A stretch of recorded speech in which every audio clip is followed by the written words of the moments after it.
which will be the last starts and sits of the season for us, for John. So, John, take it away. Help the people out if you're still, once again, in playing in fantasy right now. Yeah, I mean, if your fantasy team, you're still playing, it's a scary week because you never know, who's going to play. So, as I say this every week, and I'll say it for the final time this week, I'm not going to tell you to start guys like Jonathan Taylor or the obvious players who, like Taylor are in a win and get in scenario, so they have motivation, they will be playing, but also they're just amazing. Those are obvious players. These are more players that are potential spot starts, waiver wire pickups that, maybe you're going to replace somebody. If you have some of these players on the sits list, maybe you need somebody to replace them. And so these are some guys that you can pull off your bench, off the waivers to start this week. First up at quarterback, Taysom Hill from the New Orleans Saints. They're one of those teams that is fighting for a playoff spot, so they have the motivation to win. And also, it doesn't have to be pretty. They just got to win. And that could mean that if they get up early, they just run the ball a lot. And that could be a lot of Taysom Hill runs, especially in this game. I think that Taysom is going to play, conservatively. And for him, that means running. That means if you don't believe that you can make this throw, just take off and, go get a first down. And that's what he does. So Taysom Hill for the Saints against the Falcons defense. I love him this week as a start. Next up, Justin Fields for the Chicago Bears against Minnesota. A game where both coaches could potentially be playing or coaching their last game for their teams. Fields didn't really pan out the last time they played the Vikings, but the main points are still there. The Vikings defense isn't great, especially against quarterbacks. For the most part, they've been getting torched.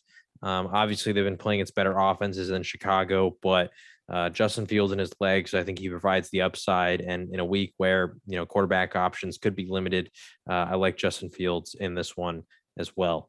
Moving on to running back, Darrell, I don't know how to pronounce it, Williams from the Kansas City Chiefs. They're the first game of the week, and so they don't have the luxury of potentially seeing other games unfold before they play. And so they're going to be operating under the assumption that they need to win in order to get the first seed in the playoffs. And with no Clyde Edwards-Helaire, he's already been ruled out. Williams steps in to be the starting running back. He, even with Clyde Edwards-Helaire, was getting involved in the passing game, and now he's going to be involved in the running game as well. So I really like him this week as a start because when he was the guy for Kansas City, although he's not the featured part of that offense, he gets volume because he gets involved in the run game and the pass. Next up at running back, Donta Foreman from the Tennessee Titans, a team where, especially if Kansas City is to win, they need to win in order to get that first seed. And with Derrick Henry potentially coming back, in the playoffs, Foreman could be, extra motivated to have another really good game this week to prove to other teams, for next year, because, he's only on a 1-year contract, that he could be the starting running back for their organization. So Donta Foreman, he's been having some great games as of late, and I don't expect that to slow down in a really favorable matchup against the Houston Texans, who are one of the worst run defenses in the entire NFL. Next at wide receiver, Michael Pittman from the Indianapolis Colts, another team once again, and you'll notice this throughout all the starts, a team that is fighting for something in the playoffs, and that is a playoff spot. They play the Jacksonville Jaguars, who are pretty pitiful on defense just as a whole. They allowed the New England Patriots to put up 50 on them last week. I don't expect the Colts to put up 50, but I do think if they're going to do anything through the air, it could be Michael Pittman because the Jaguars just don't have very good corners on the outside. And Michael Pittman is a big play kind of player. He can go up and get contested balls in the air, really big frame, and he's a big red zone target. So wouldn't be shocked if Michael Pittman got a touchdown this week. Next to a wide receiver, your guy, Gabriel Davis from the Buffalo Bills. They play the Jets, and the Jets are just, and also there's, some talk of maybe Emmanuel Sanders won't be available for this one. We still don't know everything about Cole Beasley. There's just some, I don't want to say turmoil, but there's some question marks about the receivers that will be available in this game for the Buffalo Bills, where Gabriel Davis is going to be back. And we saw the last time that he was healthy and available, he looked really good. He looked like he was starting to establish himself as the potential, future long-term number 2 option in this offense. So Gabriel Davis would definitely be starting him at wide receiver if you need him. Finally, at wide receiver, Brandon Cooks from the Houston Texans. Davis Mills, surprisingly, is one of the best deep ball throwers in the entire NFL this year, and a lot of that has been to Brandon Cooks. They've both been graded very highly on the deep ball connection they've had, and they play Tennessee, who doesn't have the greatest secondary. And I'm assuming that the Texans are going to be playing from behind in most of this game. So, hey, why not? Let's chuck it deep a couple times. I like I said, I wouldn't be shocked if Brandon Cooks was getting at least one reception of over 40 yards in this game. I would start him this week against the Titans. Moving on to tight end, final start of the week, Pat Freiermuth from the Pittsburgh Steelers. They play the Ravens, and the Ravens are a team that has allowed, I believe, the most receptions to opposing tight ends on the year. So I like the matchup of Freiermuth here. It's also, once again, a team that is very motivated to win because they have a playoff spot on the line. And so if you have Freiermuth, I feel very confident starting him this week against Baltimore. Next, the sits. And some of these players are going to be players that normally would be on the starts list, but just simply because of the circumstances there, going to be on the sits. And we're going to start off with an incredibly obvious one, but I got to say it regardless. That's Aaron Rodgers from the Green Bay Packers. There is no guarantee this guy plays any more than even a single snap. We know he's playing, and so that means he could play, minimum of one down, but after that, nothing is guaranteed. Wouldn't be shocked, like you said, if he gets pulled, after the first quarter. Wouldn't be shocked if he was even pulled after like their second drive. Aaron Rodgers in this one, maybe he comes out, they score once, they score twice on their first two drives, then he's out, he's done for the day. Jordan Love gets thrown in there. Just would not be relying on Aaron Rodgers this week because of the fact that they're already locked in the 1 seed. He had that toe issue that was bothering him. I don't know the status on that, but get him some extra rest. You don't got to do anything flashy here against Detroit, who's already pitiful, and you could probably beat him with your backups.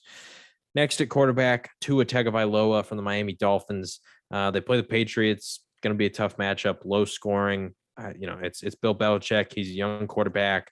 We know Bill Belichick's record against young quarterbacks. His record against young quarterbacks when he faces them again is actually pretty insane. So I don't like the matchup for Tua here. The last time they played, it was, I think, like 16-15, 16-14, something like that. So I wouldn't be shocked if the Dolphins have a pretty similar offensive output here and aren't able to do much against the Patriots. At running back, Cordell Patterson for the Atlanta Falcons. I would not start him this week against the Saints. First up, the Saints have a really good run defense, so I don't expect him to do much with the carries that he's been getting. But also recently, he's been splitting the work a lot more with Mike Davis, and they're almost at a pretty even split 50-50 workload. I don't love that. Also, he's averaging over the last couple of games less than three receptions in each of those outings. So Cordell Patterson has started to let fantasy owners down. He was definitely a pretty great player for you if you had him throughout the year, especially considering that he was probably a waiver wire pickup. But if you're still playing and you're still alive in week 18, I have to imagine you're probably fighting for a championship. And with Cordell Patterson, what he's been doing recently, I wouldn't be starting him this week. Next up, very similar to Aaron Rodgers, Aaron Jones from the Green Bay Packers. A veteran running back. He's dealt with different injuries throughout the year. And so I just wouldn't expect him to play a lot in this one. They have A.J. Dillon, who's more than serviceable. And even with A.J. Dillon, I wouldn't be shocked if he doesn't play a ton either.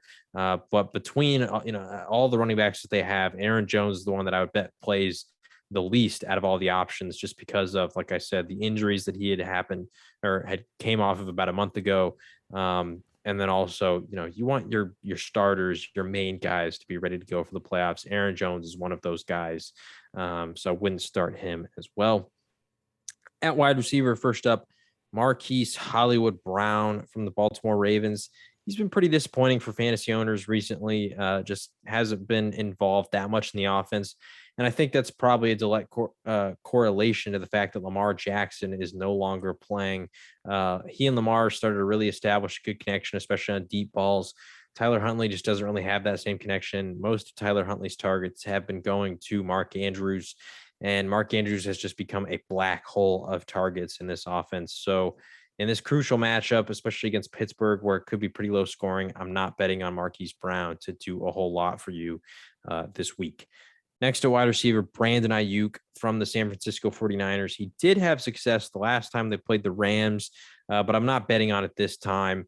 Ayuk, over the last handful of games, he's been operating on 5 or less targets. It's not super sustainable for fantasy success. So to me, he just feels pretty touchdown dependent this week to have a good outing. Also, historically, Debo has had a lot of success against the Rams. And so, in a very crucial game in which it's win and get in for the San Francisco 49ers, I just wouldn't be shocked if this is a game where George Kittle and Debo Samuel are heavily relied on in this game. And also, if Trey Lance is the starter, even his legs, him running is going to take away potential targets and opportunities for wide receivers like Ayuk. So him being, potentially the third or fourth option, because you can't forget about their running backs and their run game. I just don't like the potential volume we could see out of him in this very crucial game against the Rams for the Niners. Next up at the final wide receiver spot, Jacoby Myers from the New England Patriots plays the Dolphins. The Dolphins run a lot of man press. They have Xavier Howard. They have Byron Jones. They have, I'm forgetting their corner's name. Coleman. His last name is Coleman. Played for the Lions previously. He's pretty solid as well. Your mic's muted if you're talking. Is his name? Yeah, something like that. With the D, Devin or Dustin. Sorry, I'll try to look it up. Anyway, it doesn't matter that much. They're pretty solid in the secondary, and so with Jacoby Myers in this offense, I don't know. This just feels like the recipe for more of their tight ends, their running backs, the stuff over the middle, as opposed to the guys that are going to be going against Xavier Howard and Byron Jones. Even the fact that the Dolphins. Justin. Jeez, what I Justin Coleman. You said Dustin and Justin. I was very close enough. So even the fact that the rookie Javon Holland for the Dolphins, he's been playing great as well as the safety. So I feel like the deep targets are not going to be there either.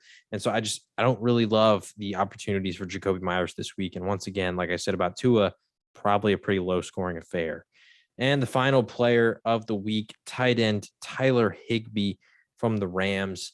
With the Rams, we know that the options go and they start with Cooper Kupp is by far and away the number one. Probably after that, Odell, he, especially in the red zone, has been getting heavily involved. Sony Michel is probably number 3. Maybe some Van Jefferson deep targets, but then maybe before Van Jefferson, you get Tyler Higbee. So he's at best the 4th option in this offense. And I don't love it in this week where he's playing the Niners, who are pretty solid against opposing tight ends. I believe Fred Warner is going to be playing. I know that he played last week. And so, with his ability to guard tight ends over the middle and the way that the Niners use him, I don't know. Once Tyler Higbee, I feel like he's pretty touchdown dependent this week to have a fantasy relevant week. And in a game where they got to win, I wouldn't be shocked if it's a lot more Cooper Kupp and Odell and Sony Michel. Even maybe some Darrell Henderson gets mixed in there before we see Tyler Higbee. So those are the starts and sits for week 18. If you got questions, drop them down below in the comments.